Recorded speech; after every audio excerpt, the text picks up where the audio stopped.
बताते हैं, वो आज देखते हैं। तो बाबा कह रहे आज बाप दादा सभी सिक्की लदे बच्चों से मिलन मनाने के लिए विशेष आए। सिक्की लदे माना सिक्की लदे होते हैं जो बहुत समय के बाद मिलते हैं, क्योंकि बाबा को भी हम 5000 वर्ष के बाद ही मिलते हैं। आपको पता है पूरे कल्प में जो है 5000 वर्ष के बाद फिर दोबारा एक बार बाबा आते हैं और दोबारा से हमारी जो है कायाकल्प तरु या सदगति देते हैं, और ऐसे करके अब ये चक्र चलता रहता है। तो उसको इसीलिए सिक्की लदे हमें बोला गया। तो आज बाप दादा सभी सिक्की लदे बच्चों से मिलन मनाने के लिए विशेष आए। डबल विदेशी, ये फॉरेनर्स के साथ मिल रहे हैं। डबल विदेशी बच्चे मिलन मनाने के लिए सदा इंतजार में रहते हैं। ये डबल विदेशियों की खास बात है, जैसे हमने पहले भी बात करी है कि वो पूरे साल की कि उन्होंने एक बार मधुबन आना होता है, तो वो पूरे साल उसके लिए पैसे जोड़ और हमेशा उनकी बुद्धि ये लगी रहती है कि ये पैसे हम जोड़े, क्योंकि वहां से यहाँ की फ्लाइट की बहुत पैसे लगते हैं। आपको पता है 1.5-2 लाख रुपए इंडियन रुपीज में लगते हैं। तो और बाबा के बच्चे ज्यादातर बड़े साधारण होते हैं, कोई ऐसे बहुत ज्यादा नहीं होते हैं, तो इसलिए उनको तो बहुत ज्यादा ऐसे जोड़ना पड़ता है। तो आज बाप दादा डबल विदेशी बच्चों से एक एक की विशेषता की रूह रिहान करने आए। तो बाबा जब एक एक बच्चे को देख रहे हैं तो वो तो तीनों कालों को जानते हैं, तो वो हर एक बच्चे की क्या विशेषता है उस विशेषता प्रमाण जो है हर एक बच्चे से मिल रहे हैं। तो ये कह रहे हैं कि विशेषता से रूह रिहान कर रहे हैं। एक एक स्थान की अपनी अपनी विशेषता है, और स्थान की भी ऐसे विशेषता है, कहाँ संख्या ज्यादा है, कहाँ संख्या कम होते भी अमूल्य रत्न, विशेष रत्न चुने हुए होते भी अपना बहुत अच्छा पार्ट बजा रहे हैं। तो बाबा कह रहे हैं जैसे सतयुग में भी बादशाही ऐसे होगी कि कोई राजा होगा उसके यहाँ धन संपत्ति बहुत होगी, दूसरा राजा होगा उसके यहाँ धन संपत्ति भले कम होगी, मगर जो उसके यहाँ आत्माएं होंगी उसके अंडर में जो प्रजा होगी वो बहुत सुखी होगी। उसी तरीके से अभी भी हर एक जो जगह है, हर एक जगह की अलग वैल्यू है। कई कई जगह पर बाबा ने बोला कि कम है मगर क्वालिटी आत्माएं हैं, बहुत डेडिकेटेड समझदार जो है बाबा के उस पर चलने वाली वो आत्माएं। कई जगह ज्यादा है मगर क्या कहते हैं क्वालिटी उतनी नहीं है। तो बाबा ने कहा हर एक का अलग अलग है। ऐसे बच्चों के उमंग उत्साह को देख, बच्चों की सेवा को देख बाप दादा हर्षित होते हैं। तो विशेष रूप में विदेश के चारों ही कोनों में बाप को प्रत्यक्ष करने के प्लान प्रैक्टिकल करने में अच्छी सफलता को पा रहे हैं, क्योंकि अब बाबा ने ये हमें जिम्मेवारी दी है कि अंत में जब बाबा की प्रत्यक्षता हो, जब ये नगाड़ा बजे कि हमारा बाबा आ गया, कि भगवान आ गया, बाबा ने बोला अंत में न्यूज में हर जगह ये चलेगा कि भाई भगवान आया और भगवान आके सारा उसने ऐसे यज्ञ स्थापन किया। तो उस समय को ये ना बोले कि मुझे तो पता ही नहीं पड़ा, हे प्रभु आप आए और हमें तो पता ही नहीं पड़ा। तो वो उल्हाना कोई ना दे, आप अपनी ड्यूटी जरूर पूरी करो। बाबा ने बोला है उस वक्त तो वो डस्टबिन में भी आपका दिया हुआ पर्चा ढूंढेंगे, वो देखेंगे कि कोई आया तो था, किसी ने हमें बताया तो था, मगर हमने ध्यान नहीं दिया। तो फिर एकदम से उसका महत्व बढ़ेगा, और ऐसे करके जो है अंत में प्रत्यक्षता होगी। सर्व धर्मों की आत्माओं को बाप से मिलाने का प्रयत्न अच्छा कर रहे हैं। तो बाबा ने कहा आपको जैसे गीता में आता है कि सर्व धर्माण परित्यज्य, कि सारे धर्म एक छोड़ के तू मेरी एक शरण में आ। तो वो कैसे है कि जब भगवान का सर्व धर्मों को परिचय मिलेगा। तो बाबा ने कहा इसलिए आपको जो है हर एक धर्म को परिचय देना, ये नहीं देना कि ये मुस्लिम है, ये क्रिश्चियन है, ये जो भी है, जो भी है वो सब एक भगवान की ही संतान है, और हमारा काम है उनको परिचय देना। वो आए ना आए वो दूसरी कहानी है, वो हर एक का अपना भाग्य है। सेवा की लगन अच्छी है, अपनी भटकती हुई आत्मा को ठिकाना मिलने के अनुभवी होने के कारण औरों के प्रति भी रहम आता है। तो ये खासकर विदेशियों का है, क्योंकि वो भटके बहुत है, क्योंकि उनका क्या है वो मटेरियल लाइफ से जो है उनका मन ऊब गया, उसके बाद उनको भटकन बहुत शुरू होती है, इसीलिए वो इंडिया में भी आते हैं। तो क्योंकि अपने आप को जैसे ये पता है कि हमें कितनी भटकन हुई, उसके बाद हमें बाबा मिला और कितना हमें उससे सुख चैन मिला, तो उनको लगता है औरों को भी पता है। जो भी दूर दूर से आए हैं उन्हों का एक ही उमंग है कि जाना है और अन्य को भी ले जाना है। तो हर एक बाबा ने बताया हर एक के मन में ये रहता है। इस दृढ़ संकल्प ने सभी बच्चों को दूर होते हुए भी नजदीक का अनुभव कराया है, कि हैं मधुबन से दूर, दूसरे 7 समंदर पार जाके बैठे हैं, मगर तब भी जैसे बाबा के नजदीक है। इसलिए सदा अपने को बाप दादा के वर्षे के अधिकारी समझ आत्मा चल रहे हैं। उनको जैसे ये फील होता है, उनका मन ये गवाही देता है कि बाबा का जो वर्षा है वो हमारा कंफर्म है। तो उसके अधिकारी अधिकार उसके ऊपर महसूस होता है कि इसके ऊपर मेरा अधिकार है। कभी भी किसी व्यर्थ संकल्प के आधार पर अपने को हलचल में नहीं लाओ। तो बाबा ने कहा कोई भी इधर उधर का संकल्प आए तो उसमें अपने आप को हलचल में नहीं लाओ।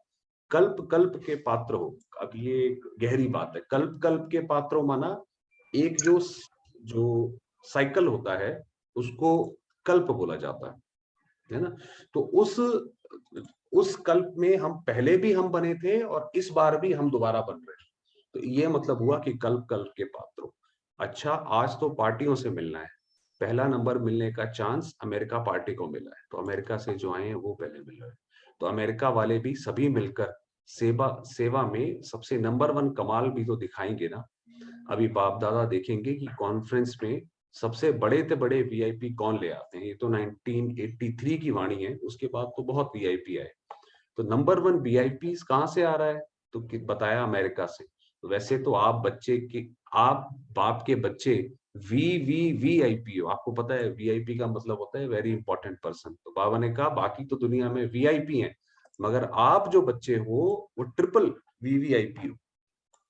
आप सबसे बड़ा तो कोई भी नहीं है, लेकिन जो इस दुनिया के वीआईपी हैं उन आत्माओं को भी संदेश देने का ये चांस है। तो ऐसा क्यों है कि हम इतने ट्रिपल वीआईपी क्यों हैं? क्योंकि जब भगवान आया, सबसे बड़ा जब इस धरा पर जो कार्य हुआ, जब भगवान ने आकर धर्म स्थापन किया, और उसको किसने पहचाना? बाबा ने कहा बाकी बड़े बड़े साहूकारों ने थोड़ी पहचाना, वो तो आज भी भगवान की अलग अलग डेफिनेशन लेकर उसके बारे में अलग अलग बातें करते हैं। वो हमने पहचाना, तो इसलिए हम वीवीआईपी हैं।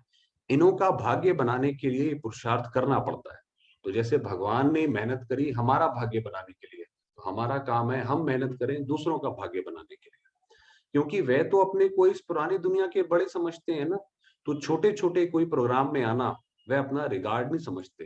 ये जो बड़े वीआईपी होते हैं, इसलिए बड़े प्रोग्राम में बड़ों को बुलाने का चांस है।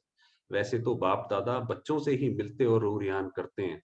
विशेष आते भी बच्चों के लिए हैं। तो भगवान जब आता है वो सबसे आके नहीं मिलता है, जो उसको पहचानता है। तो बाबा ने कहा मैं बच्चों के आगे प्रत्यक्ष होता हूँ, वो हमसे ही आके मिलता है। ये बोला। फिर ऐसे ऐसे लोगों का भी उल्हाना ना रह जाए। उल्हाना माना कि हम आए और हमें भगवान आपने दर्शन भी ना दिए, तो ऐसा ना उल्हाना ना रह जाए कि हमें हमारे योग्य निमंत्रण नहीं मिला। इस उल्हाने को पूरा करने के लिए ये सब प्रोग्राम रचे जाते हैं। बाप दादा को तो बच्चों से प्रीत है और बच्चों को बाप दादा से प्रीत है। बाबा ने बताया सभी डबल विदेशी तन से और मन से संतुष्ट हो। क्या है कि डबल विदेशी जो ये फॉरेनर्स होते हैं, ये शारीरिक रूप से भी बड़ा जो है कोमल होते हैं। बहुत इनको एसी वगैरह बहुत ज्यादा जरूरत पड़ती है। बाकी जो देश हैं वो तो चलो कैसे भी रह लेंगे, तो उनको बड़ी प्रॉब्लम आती है। तो इसलिए बाबा कह रहे हैं कि मन से संतुष्ट हो। थोड़ा भी किसको कोई संकल्प तो नहीं है, कोई तन की व मन की प्रॉब्लम है? शरीर बीमार हो लेकिन शरीर की बीमारी से मन डिस्टर्ब ना हो। ये एक अनोखी बात बाबा बताते हैं कि शरीर कैसा भी हो, चलिए ऊपर ऊपर नीचे थोड़ा हो गया कोई बात नहीं, मगर हमारा मन डिस्टर्ब ना हो। ये नहीं है कि इरिटेशन हो गई है या मन को ही बार बार और शरीर को ही हम कोस रहे हैं बार बार कि भाई ये तो खराब ही रहता है, मेरा तो भाग्य ऐसा है। तो बाबा ने कहा घोड़े को बार बार चाबुक नहीं मारो तो घोड़ा बिदक जाता है ना। जब घोड़े को तो उसको प्यार से चलाओ, शरीर को भी प्यार से चलाओ, कोई बात नहीं। मेडिसिन खाओ वो भी खुश होके खाओ, रुस के नहीं खाओ, रो के नहीं खाओ। तो बाबा ने कहा मन डिस्टर्ब ना हो, सदैव खुशी में नाचते रहो तो शरीर भी ठीक हो जाएगा। ये बताया मन की खुशी से शरीर को भी चलाओ तो दोनों एक्सरसाइज हो जाएंगी। तो दोनों दवाई दो, शरीर को खुशी की भी दवाई दो, दूसरी मेडिसिन भी खाओ। खुशी है दुआ और एक्सरसाइज है दवाई। तो दुआ दो और दुआ लो, दूसरे को भी दुआ दो। हमारे पास जो आए वो भी दुआ लेके जाए, और तो हमें भी उससे दुआ मिलेगी, तो हमारा शरीर भी सही रहेगा। तो दुआ और दवा दोनों होने से सहज हो जाएगा। तो एक बच्चे ने कहा रात्रि को नींद नहीं आती है, किसी ने बोला होगा बाबा के सामने। तो बाबा ने बताया सोने के पहले योग में बैठो तो फिर नींद आ जाएगी। अच्छा, और योग में बैठने का क्या मतलब है? योग में बैठने समय बाप दादा के गुणों के गीत गाओ। कि भगवान की वास्तव में भक्ति में भी तो यही करते हैं कि कोई भी भक्ति में आप पूजा पाठ में यही करते हैं कि प्रभु के गीत गाते हैं। भागवत होता है उसमें भी भगवान इतना महान है, क्या क्या उन्होंने कार्य किए। तो हम भी जो हैं जब योग में बैठे तो बाप दादा के गुणों के गीत गाओ, तो खुशी से दर्द भी भूल जाएगा। खुशी के बिना सिर्फ ये प्रयत्न करते हो मैं आत्मा हूं मैं आत्मा हूं, तो इस मेहनत के कारण दर्द भी फील होता है। खुशी में रहो तो दर्द भी भूल जाएगा। तो ये बताया, इसीलिए जो ये कल पहले का गायन है कि गोपियां जो है सब कुछ छोड़ छाड़ के उसकी मुरली के पीछे दीवानी थी, तो ये उसका जो है गायन है। कोई भी बात में किसको भी कोई क्वेश्चन हो या छोटी सी बात में कब कंफ्यूज भी जल्दी हो जाते हो, ये विदेशियों का रहता है, छोटी छोटी बातों में कंफ्यूज हो जाते हैं। तो वह छोटी छोटी बातें फौरन स्पष्ट करके आगे चलते चलो, ज्यादा सोचने के अभ्यासी नहीं बनो। अभी वो बता रहे कि लाइफस्टाइल कैसा होना चाहिए हमारा, ऐसा नहीं है हर छोटी बात में परेशान हो गए या कुछ बोला, स्पष्ट करो, आगे बढ़ो।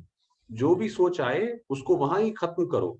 एक सोच के पीछे अनेक सोच चलने से फिर स्थिति और शरीर दोनों पर असर रहता है।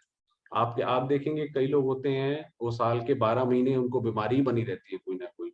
आज ये बीमारी है, आज सर्दी लग गई, कल बुखार आ गया, परसों ये हो गया, फिर और कहीं चोट लग गई। तो क्यों है? क्योंकि मन बीमार है। मन बीमार है तो शरीर भी बीमार है। तो मन को तंदुरुस्त रखो, खुश रखो। इसलिए डबल विदेशी बच्चों को सोचने की बात पर डबल अटेंशन देना चाहिए, क्योंकि अकेले रहकर सोचने के नेचुरल अभ्यासी हो, तो वे अभ्यास जो पड़ा हुआ है, इसलिए यहाँ भी छोटी छोटी बात पर ज्यादा सोचते हो, तो सोचने में टाइम वेस्ट जाता और खुशी भी गायब हो जाती। तो शरीर पर भी असर आता है, उसके कारण फिर सोच चलता है। इसलिए तन और मन को, आपको पता है ये शरीर के साथ है। शरीर को जितना ज्यादा सोचेंगे, हाय मेरा शरीर खराब ना हो जाए, हाय मेरे शरीर में चोट ना लग जाए, या ये परेशान ना करे, उतना ही ज्यादा ये परेशान करता है। आपको पता है माइकल जैक्सन जो बहुत बड़ा एक पॉप सिंगर रहा है पुराने समय का, उसने अपने घर में 20 डॉक्टर रखे हुए थे, और तब भी वो देखो जो है बहुत जल्दी उसकी डेथ हो गई, शरीर छोड़ा उसने। तो हर छोटी छींक भी आती थी तो उसके लिए भी 4 डॉक्टर उसके पास खड़े रहते थे। तो इसलिए ज्यादा सोचो नहीं, खुश रहो। इसलिए तन और मन दोनों को सदा खुश रखने के लिए सोचो कम। अगर सोचना ही है तो ज्ञान रत्नों को सोचो। बाबा ने कहा ये जो बाबा जो ये ज्ञान रत्न देते हैं, जैसे ऊपर बताया कि भाई आप वीवीवीवीआईपी हो। क्या मतलब है वीवीआईपी हो? क्यों बोला भगवान ने हमें कि भाई आप इतने महान हो? ये सोचो, ये ज्ञान रत्नों को सोचो।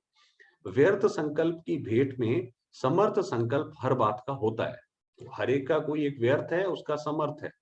मानो अपनी स्थिति व योग के लिए व्यर्थ संकल्प चलता है कि मेरा पार्ट तो इतना दिखाई नहीं देता। अब बाबा एग्जाम्पल दे रहे हैं, योग लगता नहीं है, अपने को ही लगता है कि मेरा योग तो लगता नहीं है ना, मेरा पार्ट भी कोई विशेष तो लगता नहीं है मेरा। अब ये व्यर्थ संकल्प हो गया। अशरीरी होते नहीं है, ये है व्यर्थ संकल्प।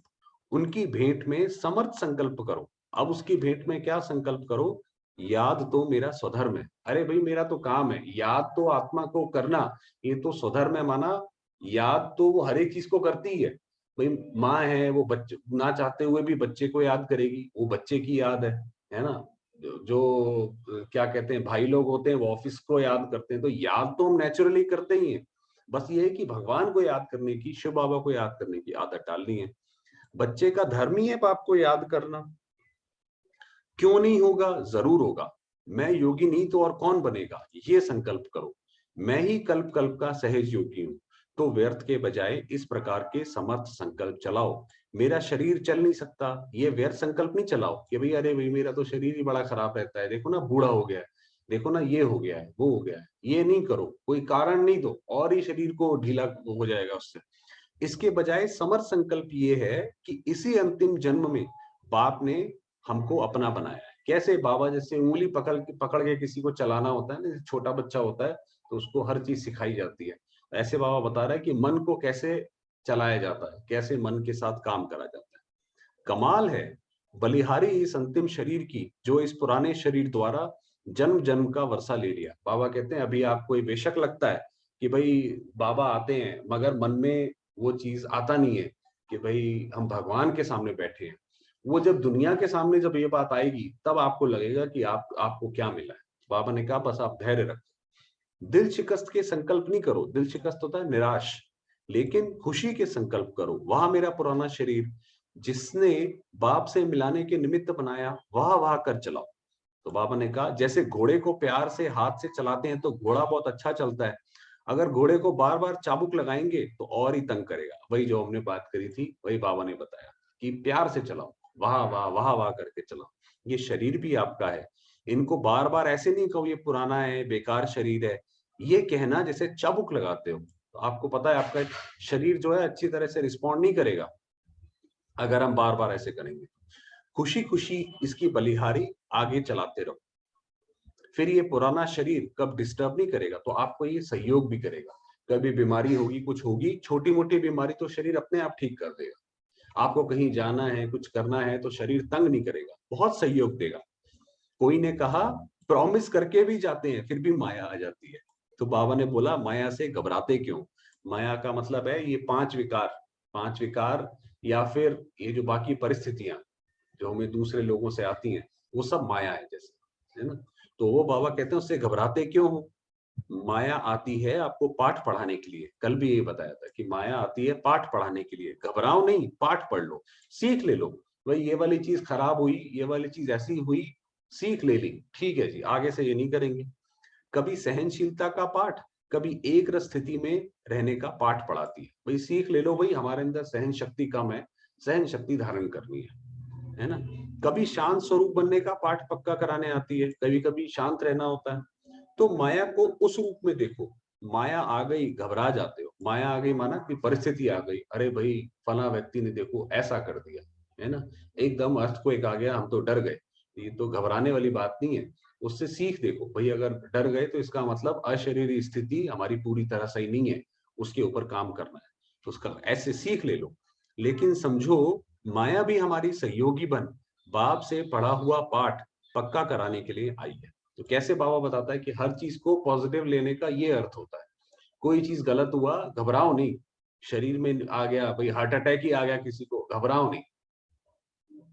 माया को सहयोगी के रूप में समझो, दुश्मन नहीं। पाठ पक्का कराने के लिए सहयोगी है, तो आपका अटेंशन सारा उस बात में चला जाएगा, फिर घबराहट कम होगी और हार नहीं खाएंगे।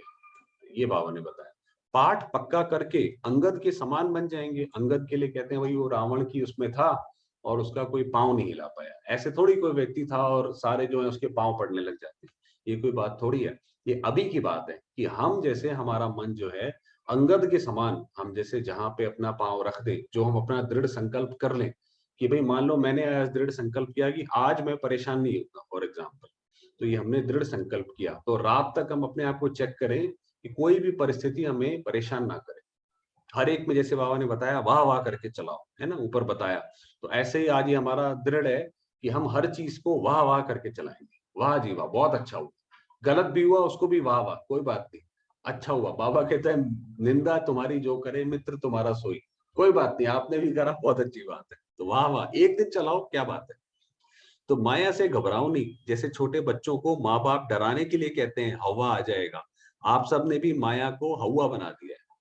तो वैसे माया खुद आप लोगों के पास आने में घबराती है, लेकिन आप स्वयं कमजोर हो, माया का आह्वान करते हो, नहीं तो वह आएगी नहीं।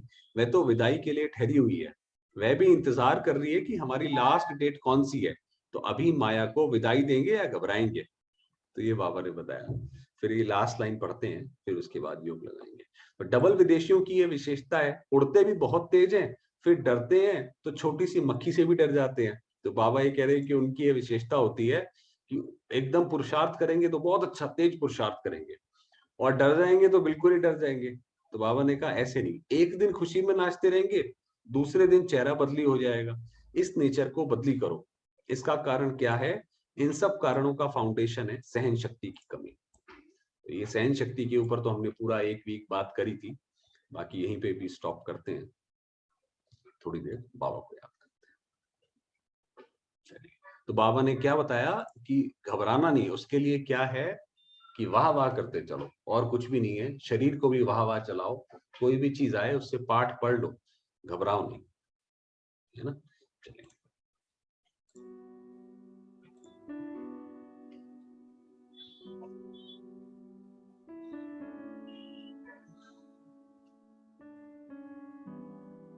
चलेंगे बाबा के पास।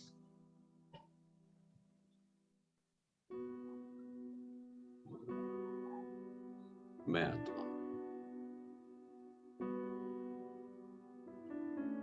ज्योतिर्बिंदु,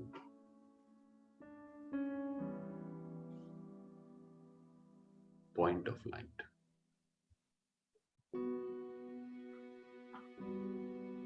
चमकता सितारा,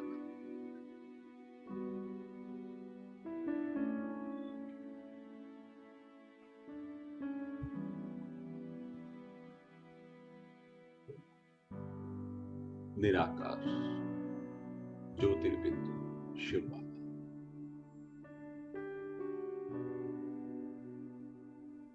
मेरे पिता,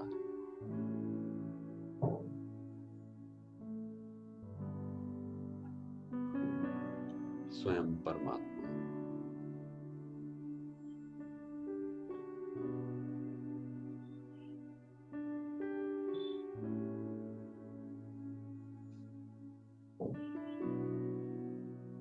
जिनकी अनेकानेक किरणें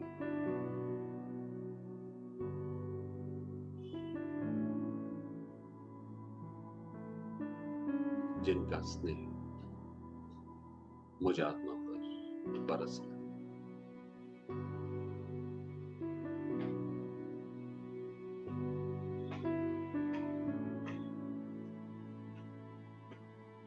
मैं आत्मा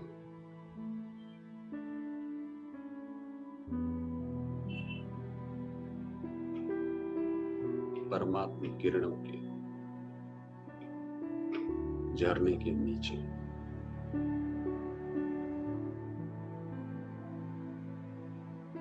अनुभव करेंगे इन किरणों को स्वयं के ऊपर।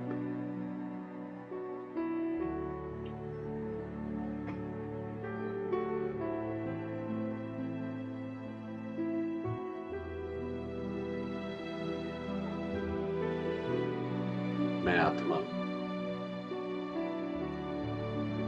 परमात्मा संरक्षण में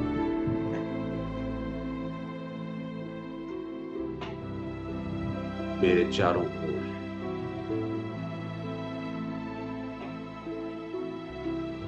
सुरक्षा का कवच,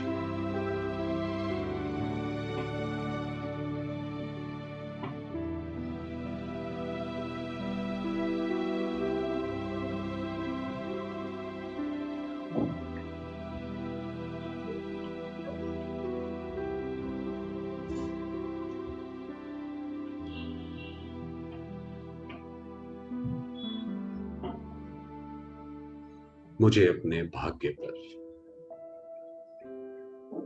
स्वयं पर गर्व है, नाज है।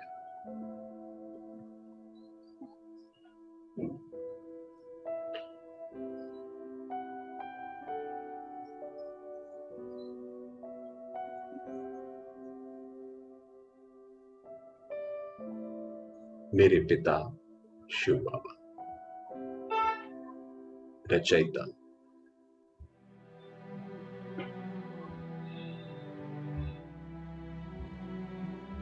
सर्वोच्च सत्ता है, कल्याणकारी,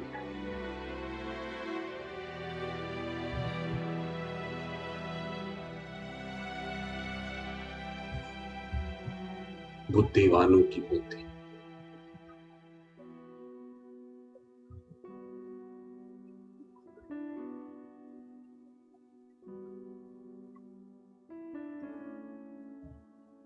स्नेह और क्षमा के साथ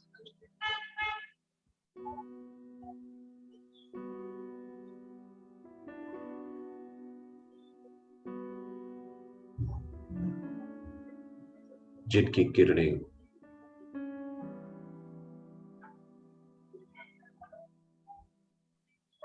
सारे विश्व में फैल रही,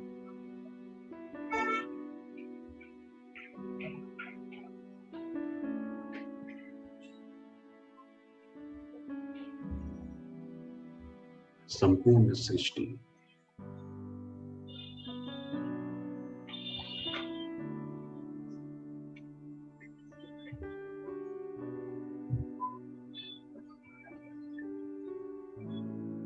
परमात्मा शिव की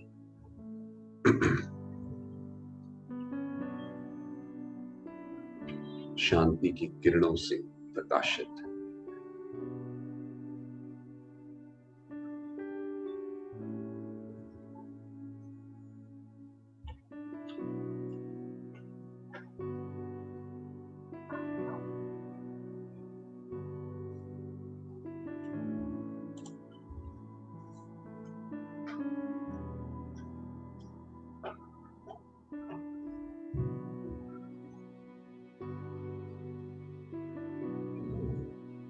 सारे संसार में शांति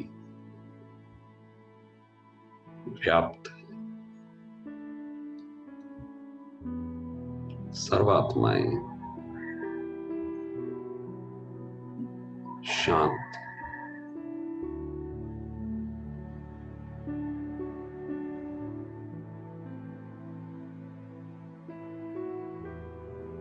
एक शिव की छत्र छाया के नीचे।